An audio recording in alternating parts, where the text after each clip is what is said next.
Hello and welcome back. I am Chug.Estes and we are returning with our request build by CFK. It's the bow Necromancer, and yes, please don't mention it. I know the bow works on every single character. So the stat sheet is showing 2.6k damage. Don't worry, it gets better. Then we have around 1k HP. I would suggest going between 1 and 1.2k HP, and then our resistances are in the safe zone. Then you want enough strength to equip gear, enough vitality to reach between 1 and 1.2k HP, and everything else into dexterity. I am using an Act 1 Rogue Merc. You want to equip her gear that give a lot of strength, so she can wear Templar's Might to boost her damage a bit.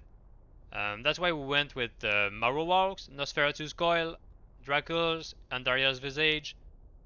So now we can equip the Might, and we have a Fate Bow. And trust me, you need that Fanatismora, which is level 13, so I base my own attack speed on that. So starting with the classic multiple shot bow gear, we have Giant Skull for the pierce damage, a lot of strength, crushing blow. I also went with attack speed Joel so we can reach our max breakpoint. Then we have High Lords, 20 attack speed, 22 deadly strike, some light resistances. So 50 increased attack speed with that level of fate gives us exactly the max breakpoint we need. Obviously we need Widowmaker with the multiple shot. As for the armor, I decided to go with Chain of Honor. It gives 2 skills to increase our number of arrows. It gives some strength, a lot of resistances, and some life leech. The gloves are Sword Drainer. For the chance to pierce, we rolled 10% increased attack speed, but it was not needed to reach the max breakpoint. It also has Dual Leech, which is pretty nice. A single Raven Frost for the Cannot Be Frozen, a lot of attack rating and dexterity. The belt is Razor Tail. For the chance to pierce, again, it gives 33, so with the helm and the gloves we have 88 chance to pierce. The last ring is Wisp Projector. It gives +1 to all skills to increase the number of arrows we have, and also Earth of Wolverine. And finally, Gore Rider Boost for the Deadly Strike, Crushing Blow, and Open Wound. On swap, we are using Suicide Branch and Lidless. This is only for the Blood Warp, because we don't need to put a point into it. If you want to put a point into the skills, you can go ahead and do that. You don't need Suicide Branch. You could use Demon Limb to increase your attack rating. That's another option. So as you can see with the Demon Limb buff, Fire Enchant, we reach almost 30 more chance to hit, and that is quite a lot. And to the skill tree, if you don't have Suicide Branch, you could put a point into Blood Warp.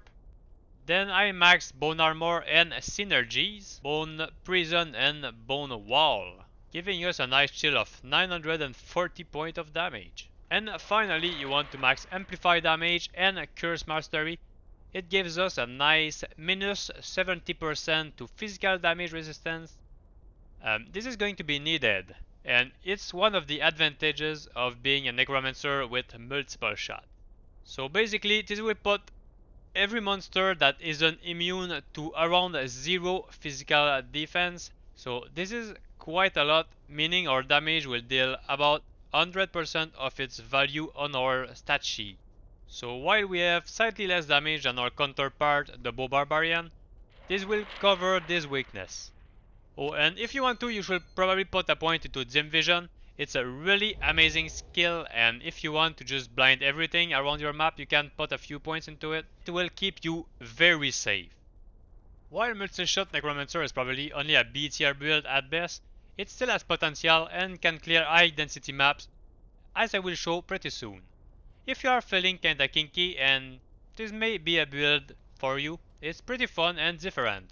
If you prefer, you can also use Summoner Grand Charm to reduce your teleport cooldown further, so you could teleport instead of walking around, and it will increase the kill speed quite a bit.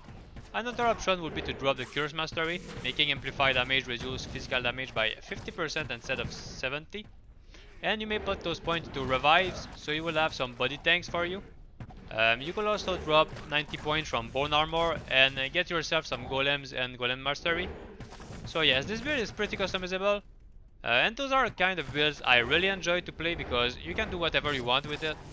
Similarly to Blade Fury Sin, you have a lot of options with your skill points. So if you don't mind not being the fastest map clearer, you can enjoy yourself some diversity, I recommend this build. It changes from all the popular builds out there, and personally I am not the type to go for those popular builds.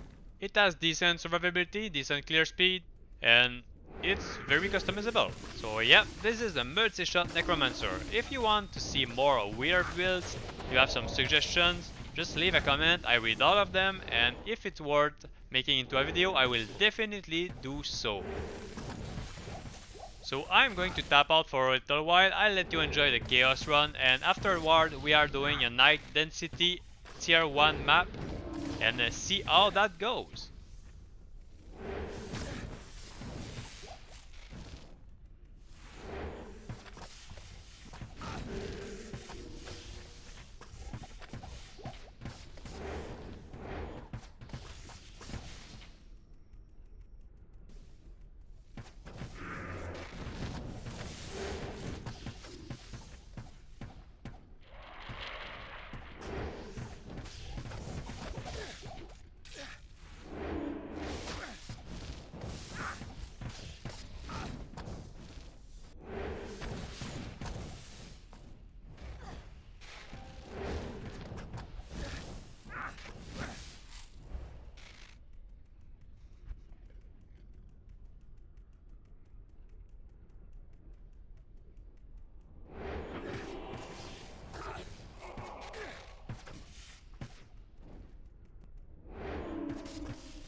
Not even death can save you from me.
Alright guys, thank you very much for watching. I hope you enjoyed the video, and if you like what I do, don't forget to leave a like and subscribe. And if you don't like what I do, well, I can force you to, but here's a picture of my doggo so you feel some sense of guilt, because you deserved it! I'm just kidding. Jokes aside, see you guys next time. Bye bye!